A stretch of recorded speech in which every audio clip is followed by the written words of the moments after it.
사도 신경으로 신앙 고백 드림으로 새벽 예배 시작합니다. 전능하사 천지를 만드신 하나님 아버지를 내가 믿사오며 그 외아들 우리 주 예수 그리스도를 믿사오니 이는 성령으로 잉태하사 동정녀 마리아에게 나시고 본디오 빌라도에게 고난을 받으사 십자가에 못 박혀 죽으시고 장사한 지 사흘 만에 죽은 자 가운데서 다시 살아나시며 하늘에 오르사 전능하신 하나님 우편에 앉아 계시다가 저리로서 산자와 죽은 자를 심판하러 오시리라. 성령을 믿사오며 거룩한 공회와 성도가 서로 교통하는 것과 죄를 사하여 주시는 것과 몸이 다시 사는 것과 영원히 사는 것을 믿사옵나이다. 아멘. 네, 이 아침에 우리에게 주시는 하나님의 말씀은 요한복음 11장 요한복음 11장 38절로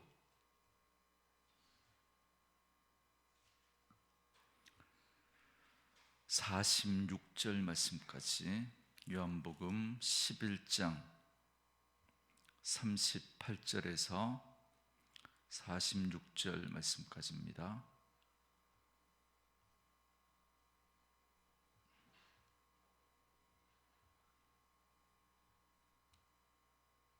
잠시만요.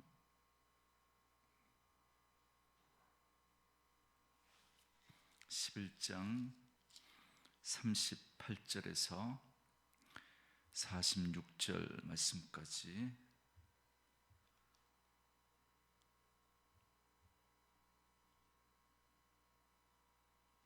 우리 말씀 찾으셨으면 한 목소리로 같이 읽습니다. 이에 예수께서 다시 속으로 비통히 여기시며 무덤에 가시니 무덤이 굴이라 돌로 막았거늘 예수께서 이르시되 돌을 옮겨 놓으라 하시니 그 죽은 자의 누이 마르다가 이르되 주여 죽은 자가 나흘이 되었음에 벌써 냄새가 나나이다. 예수께서 이르시되 내 말이 네가 믿으면 하나님의 영광을 보리라 하지 아니하였느냐 하시니 돌을 옮겨 놓으니 예수께서 눈을 들어 우러러보시고 이르시되 아버지여 내 말을 들으신 것을 감사하나이다. 항상 내 말을 들으시는 줄을 내가 알았나이다. 그러나 이 말씀 하옵는 것은 둘러선 무리를 위함이니 곧 아버지께서 나를 보내신 것을 그들로 믿게 하려 함이니이다. 이 말씀을 하시고 큰 소리로 나사로야 나오라 부르시니 죽은 자가 수족을 배로 동인 채로 나오는데 그 얼굴은 수건에 쌓였더라. 예수께서 이르시되 풀어 놓아 다니게 하라 하시니라. 마리아에게 와서 예수께서 하신 일을 본 많은 유대인들이 그를 믿었으나 그 중에 어떤 자는 바리새인들에게 가서 예수께서 하신 일을 알리니라. 아멘. 오늘은 함께 읽으신 요한복음 11장 38절에서 46절 말씀을 중심으로 돌을 옮겨라 영광을 보리라 라는 제목의 말씀으로 잠시 은혜를 나누겠습니다. 예수님은 나사로의 죽음을 통해서 예수님이야말로 부활의 주가 되심을 드러내시기를 원하셨지만, 그러나 부활의 주님을 앞에 두고도 나사로의 죽음 앞에서 슬퍼하며 절망하는 사람들의 반응에 예수님은 비통해 하셨습니다. 우리가 예전에 사용했던 개역 한글 성경에는 통분히 여기셨다 이렇게 표현합니다. 그러니까 분통을 터뜨리셨다라는 말입니다. 슬프고 답답하고 원통한 마음이셨던 겁니다. 왜냐하면 마르다와 마리아를 비롯한 사람들이 죄와 죽음의 권세에 붙들려 있었기 때문에 나는 부활이요 생명이다 라고 말씀해 주셨는데도 불구하고 그들은 도무지 알아듣지 못했기 때문입니다. 오히려 저가 맹인은 잘도 고쳐주더니 나사로의 죽음 앞에서는 예수도 어쩔 수 없나 보다라고 하면서 비아냥거리는 소리를 하는 그 소리를 예수님이 들으셨기 때문에 예수님은 비통해 하셨습니다. 이제 오늘 본문은 예수님이 이를 비통하게 여기셨다라는 말로 시작합니다. 그리고 나사로의 무덤으로 가신 예수님은 무덤의 입구를 막아놓은 돌문을 옮겨 놓으라라고 말씀하십니다. 유대인들의 무덤은 보통 동굴 형식으로 되어 있습니다. 그리고 그 무덤은 한 개의 무덤이 아니라 보통 그 집안의 가족 무덤으로 사용했기 때문에 그 입구를 둥그렇고 널쩍한 그런 큰 돌로 막아 놓았습니다. 왜냐하면 또 다른 가족들이 죽으면 거기에 시신을 옮겨 놓을 수 있도록 무덤을 막고 있는 돌을 이제 움직이기 쉽게 둥근 돌로 막아 두었던 겁니다. 그런데 예수님께서 그 돌문을 옮겨 놓으라라고 하자 마르다가 나서서 말합니다. 39절 말씀에 보시면 마르다는 예수님에게 주여, 죽은 지가 나흘이 되었음에 벌써 냄새가 나나이다, 이렇게 말합니다. 아마 마르다는 예수님이 죽은 나사로의 시신이라도 마지막으로 보고 싶어 한다라고 생각했던 것 같습니다. 그래서 이미 시신이 부패해서 냄새가 나니까 안 보시는 게 나을 것 같다라고 지금 말하고 있는 거죠. 그러자 예수님은 마르다에게 이렇게 말씀하십니다. 40절 말씀에 예수께서 이르시되 내 말이 네가 믿으면 하나님의 영광을 보리라 하지 아니하였느냐 하시니, 그럽니다. 예수님은 죽은 시신을 보려고 나사로의 무덤을 찾아온 게 아니었습니다. 나사로를 살리시기 위해서 나사로의 무덤을 찾아오셨던 거죠. 우리도 때로 마르다와 같이 생각할 때가 많습니다. 예수님께서 문제를 열어보라라고 하시면 주님, 이제는 다 틀려버렸는데 이제 보신들 무슨 소용이 있겠습니까? 라고 생각할 때가 많습니다. 우리가 미리 답을 정해버렸기 때문에, 그래서 주님께서 그 문제에 대해서 한번 보자라고 하시는데 그래도 소용없습니다. 이제 본들 주님이라도 어떻게 하시겠습니까? 라는 그런 생각이 우리에게 있기 때문에 그렇습니다. 답을 우리가 정해버리니까 이런 태도를 보이는 거죠. 주님도 이 문제 할 수 없다라는 생각을 해버리는 겁니다. 그러나 주님의 역사는 참 희한합니다. 오히려 우리가 다 틀렸다고 생각할 때, 더 이상 소망이 없다고 생각하고 우리가 절망할 때, 사실은 그때가 참된 믿음이 필요한 순간인 거죠.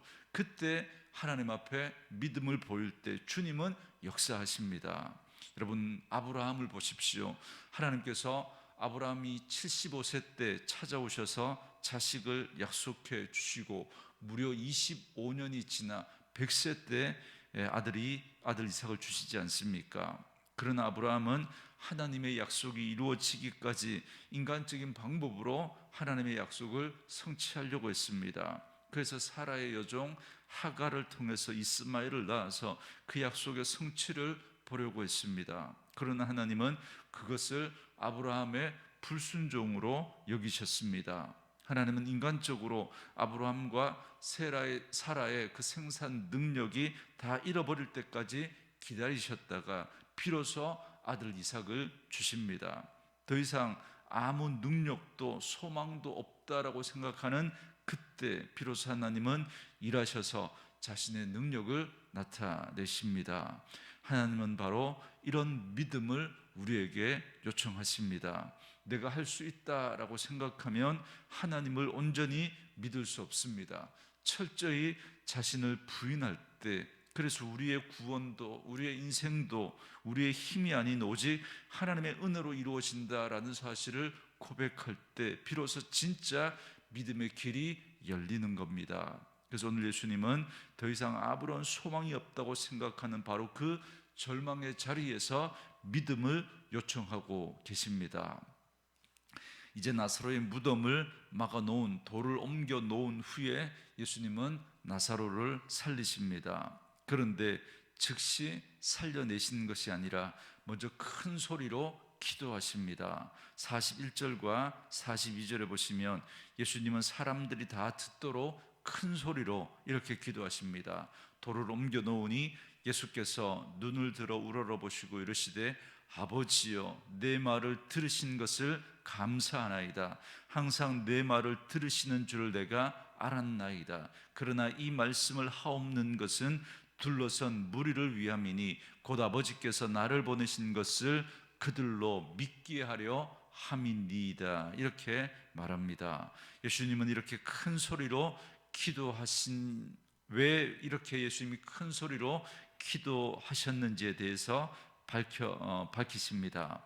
그런데 사실 예수님은 제자들에 대해서 기도를 가르쳐 주시면서 은밀한 가운데서 골방에서 기도하라라고 말씀하셨습니다. 왜냐하면 기도는 사람에게 하는 것이 아니라 하나님에게 하는 것이기 때문에 그렇습니다. 그렇기 때문에 우리가 간절함의 표현으로 큰 소리로 기도할 수 있겠지만 굳이 지금 이 상황에서, 그리고 하나님이신 예수님께서 굳이 큰 소리로 그렇게 기도하실 이유가 없지 않겠습니까?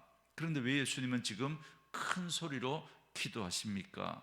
예수님께서 이렇게 하신 이유가 둘러선 무리를 위해서다라고 말씀합니다.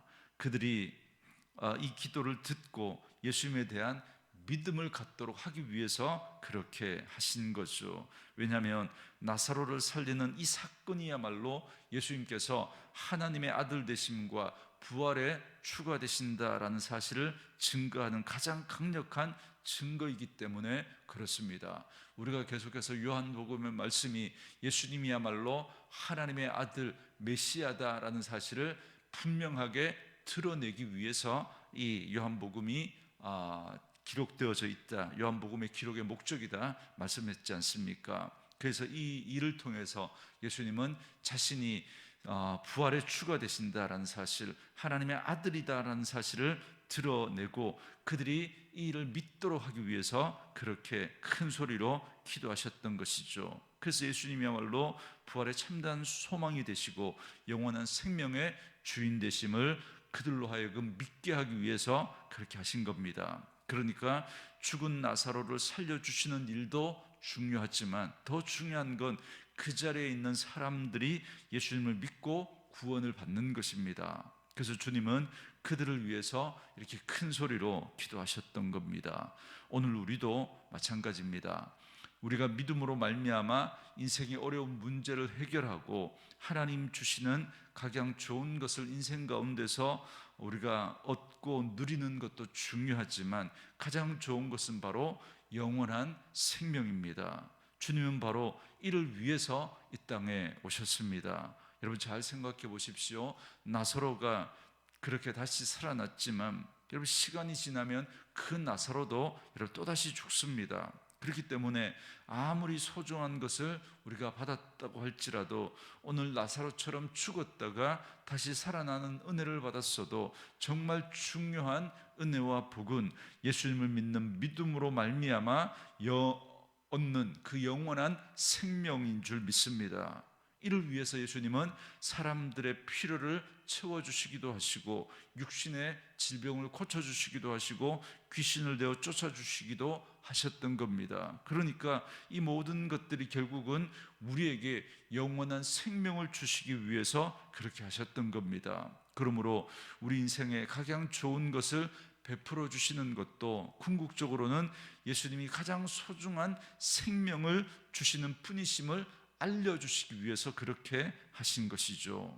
그런데 요한복음 11장 6절 말씀처럼 나사로가 병들었다라는 소식을 들으시고도 이틀이나 그 머무셨던 곳에 더 계시면서 예수님이 우리의 인생 가운데 더디어 오실 때가 있습니다. 사도 바울의 경우도 그렇지 않습니까? 사도 바울은 사도로 부르심을 받은 이후에 누구보다 열심히 복음을 전했고 이렇게 여러 곳에 선교 여행을 다니면서 많은 교회를 세웠습니다. 또한 많은 능력을 행하면서 심지어 여러분 바울이 죽은 자를 살리기도 했습니다. 그러나 정작 자신의 질병으로 인해서 그는 고통을 당해야 했습니다. 그 병이 무엇인지 정확하지 않지만 학자들에 따르면 안질이라고 하는 분도 있고 간질이다라고 하는 그런 분도 있습니다.